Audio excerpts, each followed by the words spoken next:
I'm Phil Johnson. This is my book, Psalms 2, My Long Journey Home, spiritual-based poetry. It can be found at philjohnsonoutspoken.com, philjohnsonoutspoken.com, along with my music and my videos. This is a poem I'm going to read now. It's going to be from my new book, Phil's Words, first edition, first volume rather. This is called Why.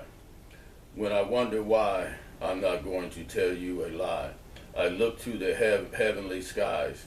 Why do I look to the heavenly skies? Seeking why? Because everything in the book of life I've tried. In everything man says I've tried, and I found too many lies. So I look to the heavenly skies. To man's wisdom I said goodbye. I've done gave you a try. So to that nonsense I said bye-bye. So when it comes to something and I'm asking why, I strongly recommend you try seeking wisdom from the heavenly skies. That's what I tried, and to you I'm not going to lie. I found more peace traveling my beat, new heights I reached. Church was good, but I didn't always do what I should. So I went direct and I found myself in less mess. This method passed the test. Simple communication now has me at my best. It's been the only thing that's passed my test. It helped me be my best. So when you have your whys, and we all have our whys, I suggest you give it a try. Look to the heavenly skies. That's where I found more answers to my whys. Conscious contact with God throughout your day. You will always have good advice. Now I'd like to address a few things about what's going on in the country. I know some people feel that Trump is better for the economy and border security. Let's address border security first.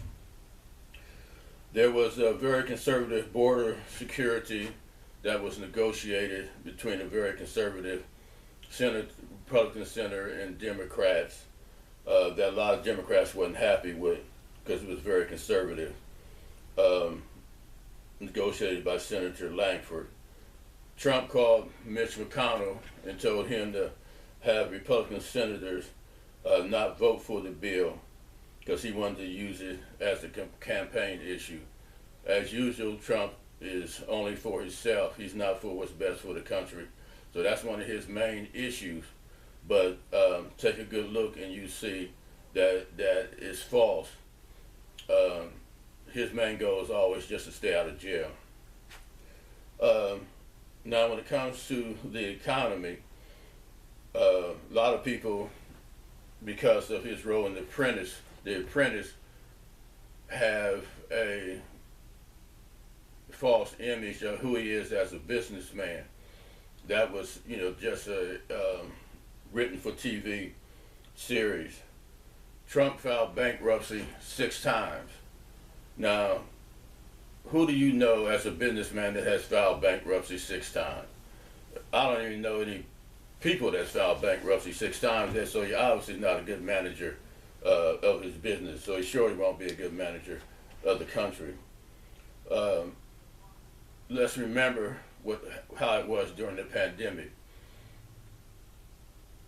Because his selfishness, he wanted to get reelected, he lied to us about the virus being airborne. He told us to inject bleach. 1 million people died. The chain supply was interrupted internationally. So inflation grew and unemployment grew. The truth is, when the Biden and Harris administration came in, they had to address all the mismanagement, all the hole that the American economy was in, that Trump had created. Biden and Harris administration has conquered inflation, has it at a very low rate now. Employment is at a very low rate, and our economy is the envy of the world.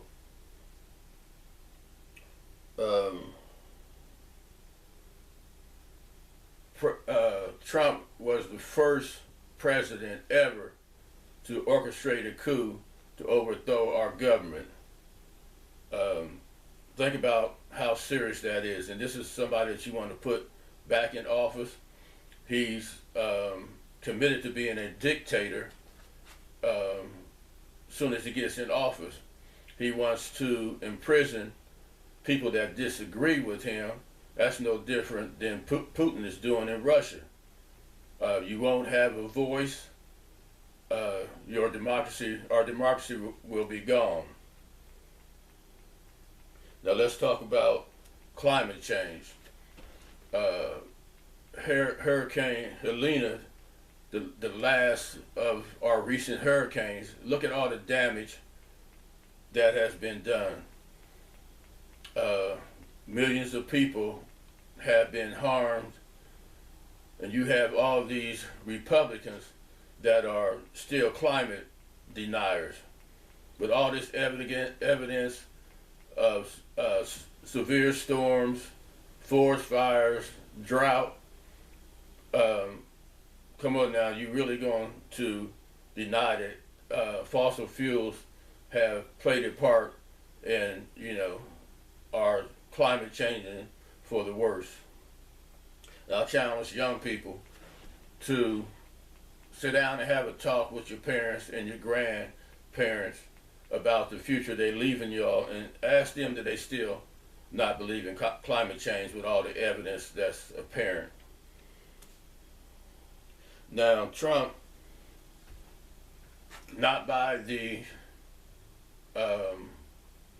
what does he call it, the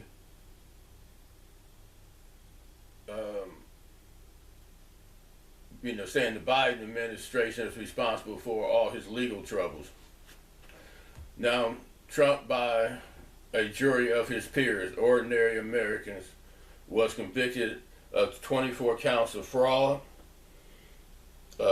In the civil case, he's being fined $500 million for his fraudulent business practice. University was shut down by duping students. Jean Carroll case.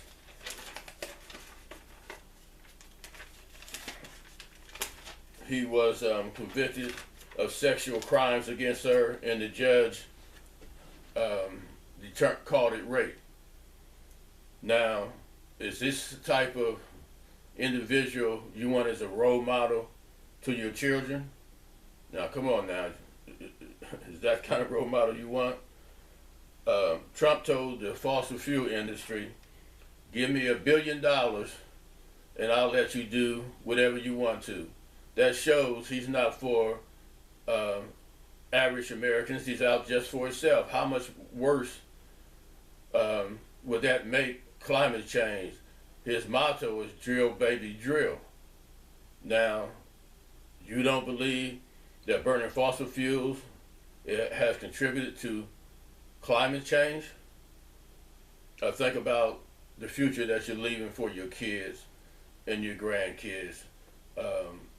Why would you, despite all this evidence, why would you still be voting for these climate deniers that are in the pockets of big corporations? There's got to be a reason. Is it because you're more concerned about the changing demographics of the nation?